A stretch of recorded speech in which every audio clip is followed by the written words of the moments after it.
Yo, welcome everybody back to the JV Sports Room. As usual, your host, JDino, the other half of the team behind the scenes, my man Vince. Yeah.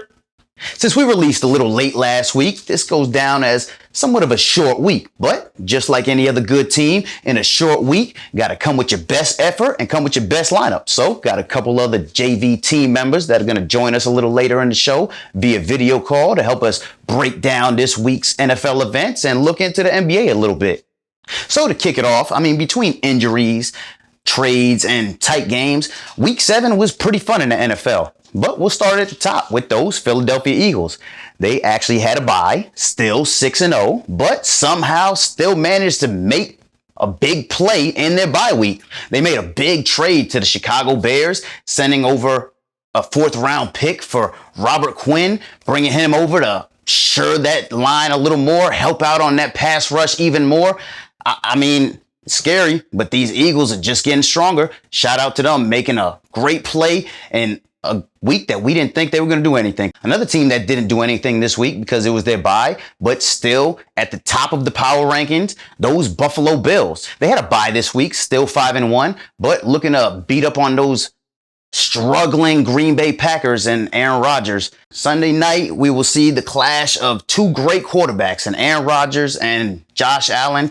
But unfortunately, Rodgers' team is struggling right now and Buffalo is not. So it looks like those Buffalo Bills are going to be looking to probably pick up their 6th win in Buffalo this week unless Aaron Rodgers could somehow right the ship. But speaking of picking up their 6th win, these G-men, we picked up our 6th win this week in Jacksonville. We went on the road and ran all over those Jacksonville Jaguars.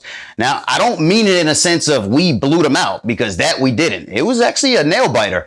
Came down to the last play, the last second of the game. At the 1-yard line, the entire G-men defense had to jump on Christian Kirk and push him out so that he couldn't get that last second touchdown and upset us Giants. But we grinded out another one. Us G-men, what we did was we ran all over them. Okay, baby. G-Man! G-Man in the building! We in Jacksonville, D! We in the building! G-Man in the building! Oh yeah! Oh yeah! Yeah! 2-6! Big Blue in the building!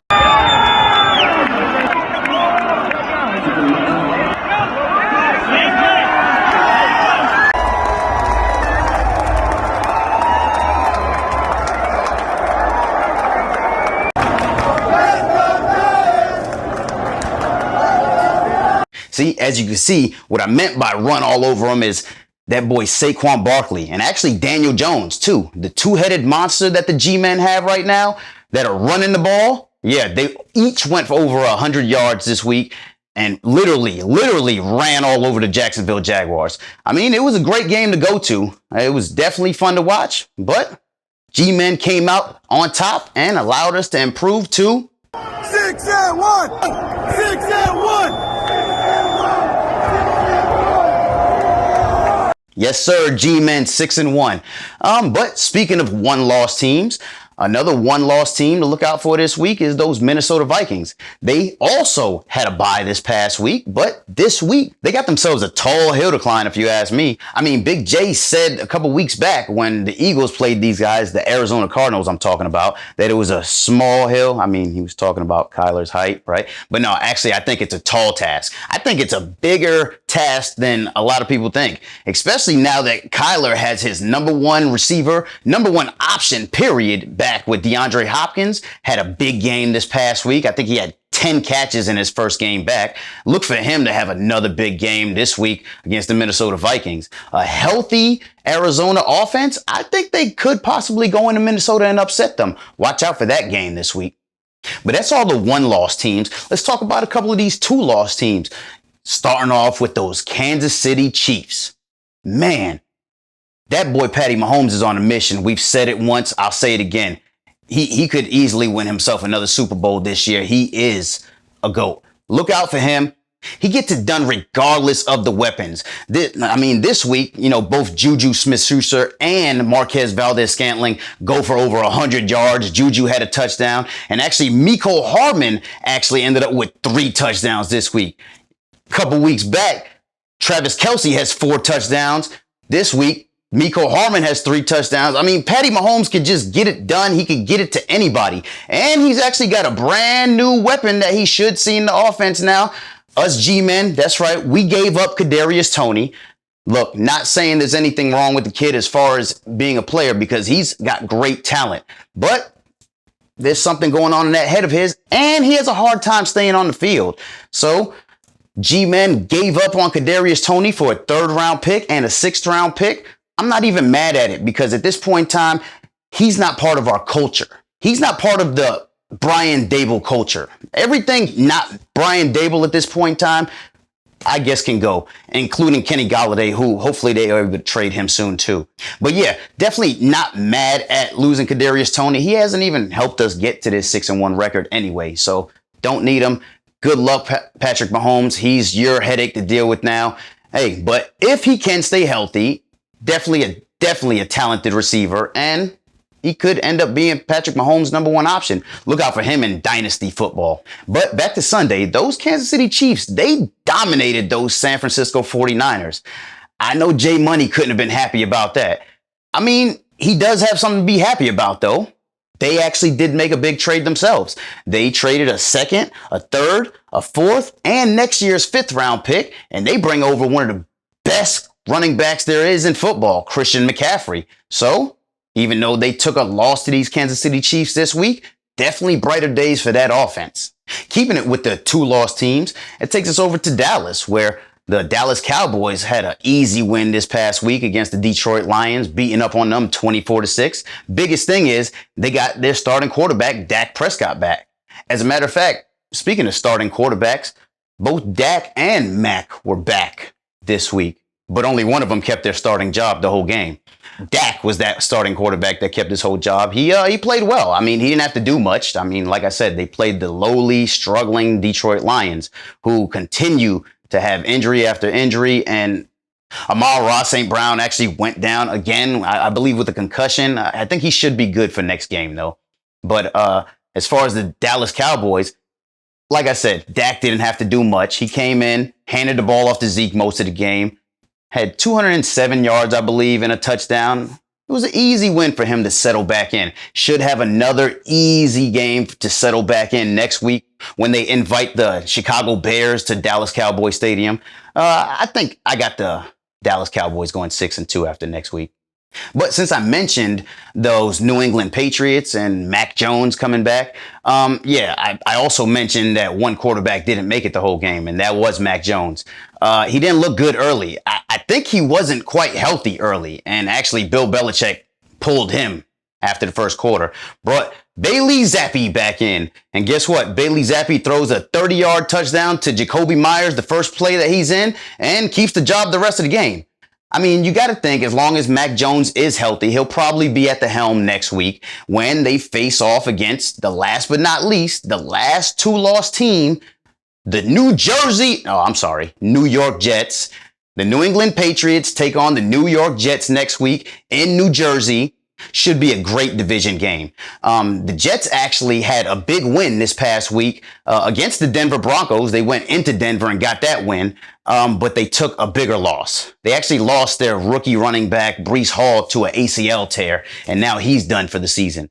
But the Jets look to rebound quick. Not saying that they got the same compensation as a Breece Hall, but they did make a trade the very next day. They trade for James Robinson from the Jacksonville Jaguars, and they received pick compensation, which I believe is a 5th-round pick for James. So now James Robinson, and they also have Michael Carter, should make a nice little committee backfield and allow these Jets to continue rolling and hopefully roll past the New England Patriots next week. But since I mentioned injuries and Breece Hall going down, I actually want to send it over to Jay Money for the Week 7 injury update. What's good, fam? It's your boy Money, man. Crazy week this past Sunday when it comes to the injury front. As Dino just touched, man. Breeze done for the year, man. Prolific back, looking great on the field. You got J.C. Jackson out in the Chargers, man, them boys can't catch a break, man. He done for the year. Started the season with Bosa 8 to 10 weeks. Should be coming back soon. You got Mike Williams out there for 4 weeks. And the boys are still second in the AFC West. So there's a lot about that squad. You got Njoku out for 2 to 5 weeks. I've been saying it many times, man. Look out for that kid, Harrison Bryant, man. Let's see what he can do on the field in replacement of Njoku. You got Metcalf, you know what I'm saying? DK Metcalf, he gonna be out week to week right now with his knee injury. You know, good thing it isn't worse than what it was, but you know, I know some people out there going to grab Marquise Goodwin. I get it. You know what I mean? But from a dynasty level, I can see what that 7th round pick 256, D2 school, Tyreek Young. We'll let us see what he can do, man. Hey man, stay healthy, man. Long season. Get your money, man. Good luck with it. Yeah, like Money said, a lot of key injuries went down in week 7.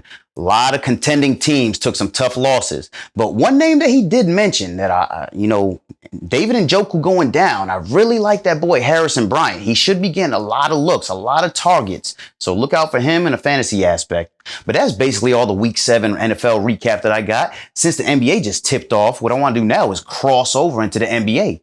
Now, I know it's early, only about 4 or 5 games into the season, and it's hard to make your picks or even tell how your team's looking. But JV Sports want to hear from you. We want to hear from you guys. We want you guys to send us video clips for the next show. We want to hear who your team is, how you think they're going to do this year, and if you feel like shooting us your NBA Finals pick, shoot that over too. JV Sports wants to hear from you. But like I told you guys, I brought a couple team members with me. You guys already heard from J Money. I'm going to bring in Alex because he wants to let you guys know how his teams are going to do this year. JV, we back. It's your boy Alex. Here to talk about a little basketball, not in studio, so, got to send the clip. Obviously, I'm rocking Orlando, but we all know I'm a Cleveland boy, so we're going to start with the Cavs right now. I love them. I love the way they look. 2-1, start the season off. Great.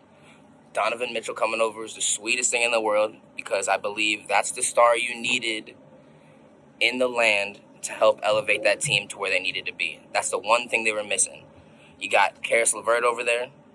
You got Garland, even though he's hurt, it's okay. Donovan Mitchell's leading the team in points and in, I think, assists.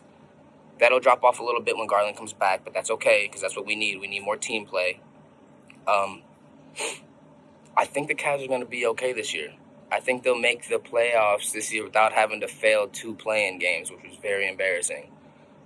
But overall, I think the team's going to be okay. They're going to be fun to watch. I watched them, like I said, in a preseason game against the Magic. So we're going to transition over here. The Magic. They got him one. They went out and they got him one. Man, I wish I knew about this jersey. Before I knew Paulo was going to be so nice, I would have never bought this. No offense to Markel. I love you, but Paulo's that guy. I mean, over 20 points in the first 4 games. I don't care if we're 0-4. We have one of the youngest teams in the NBA. That's fine. That's cool with me. Let these boys figure it out. Let them figure it out. We officially got us a point scorer.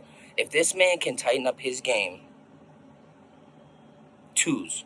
We don't need to worry about the 3s. He moves better than most big men that I've seen. Watching him play in person at his size, hitting crossovers and then pulling up midcourt, the kid is nasty. We got Franz and Mo. I think the oldest person on the team is damn Terrence Ross. Bobo's in the middle, clogging up every lane. I think they're going to be okay. I think it's going to take time. I think they need to learn how to grow and play together and then figure out everybody's strengths. And once that happens, I think we'll be all right. Cole's doing a good job at the PG. I think once they find their good rotation, that's the thing. They're a little bit all over the place trying a 3 big man set, little guy set. Once they find a good rotation and a good starting lineup and everything is settled in, I think they'll start to gel. It's okay to be 0-4 when your team's basically averaging 23 years old. It's okay. I believe in due time they'll be okay. Now, are they going to make the playoffs this year? I don't know, rickety start, but they're going to be fun to watch. And I think we really, really need to keep a close eye on Paulo because he's showing all the signs of being a great. And I know it's early to say that, but, we thought taking Chet was a good idea. Whew. Whoever was in the head office actually did something y'all did something good for once. For once in a long time, you guys made the right choice. Just don't trade him, all right? Love y'all. Last but not least, I want to know who's going to win the championship. We are 4 games in. I have no idea. That's crazy. You want me to call that? I don't care if you're 4-0 and 0-4. I'm not calling that right now. But if I had to call it, I'd say watch out for Golden State. And, yeah, I don't know. East is crazy.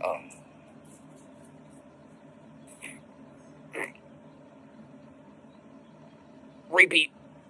Oh, I said it with football and I don't like it, but repeat. Boston, Golden State. Okay. Well, both his teams are actually young and very, very talented. Love what the Cleveland Cavaliers are doing this year. Obviously, like he said, Darius Garland is out for right now, but that boy Donovan Mitchell is stepping up. And I think Donovan Mitchell is the X factor that can take these Cleveland Cavaliers deeper into these playoffs. Like he said, they ain't gonna be playing for no play-in this year. I definitely think these Cleveland Cavaliers make the playoffs this year, not the play-in. I think Cleveland Cavaliers could be a 5th or 6th seed. That's coming from me personally. But the other team he talked about, those Orlando Magic, they could be playing for a play-in now. I know they started off rocky. They're still looking to find their first win. But what they're not looking to find anymore is a star. That boy Paolo Banchero is a star. He is an all-star in the making. He's got all-star written all over him. And if you're not on board, like Big J said about those Philadelphia Eagles, don't try getting on board later. Paolo Banchero is the real deal. Get on board now. But one thing I do like is Alex is not being biased, even though he's got 2 teams in the East. He still says that those Boston Celtics are going to be coming out of the East, facing the Golden State Warriors. I mean, I'm not quite sure if I agree with that. And I know Rudy and Chris from last week are probably going to hate me too, but they still have to get past those Milwaukee Bucks again at full strength, at full health. I think I got Milwaukee coming out of the East this year. Still not sure what's going to go on in the West right now. Obviously, the Lakers are still struggling trying to find a win as well. And Golden State Warriors are still looking very strong. But that Wild Wild West is still wide open. I think the East is pretty top heavy, but that West is pretty wide open. But like we said, we want to hear from you guys. Send us video clips to jvsportsroom@gmail.com. We want to know who your team is, who your finals is, so we could talk about it on the next show. JV Sports wants to hear from you. All right, but that's all the time we got for today. Thank you guys for watching. Make sure you check us out at sportjv.com. Support the merch. JDino 407s for savings. Follow us on Facebook, Instagram, and Twitter. And if you haven't yet, like and subscribe on YouTube. And as usual, got a quote for you guys. Since I talked about the young GOAT and doing whatever it takes, I got a quote from Patrick Mahomes. The biggest thing for me is to go out there and win. If it's 300 yards, 100 yards, whatever it takes to get the win is the biggest thing. Thank you guys for watching.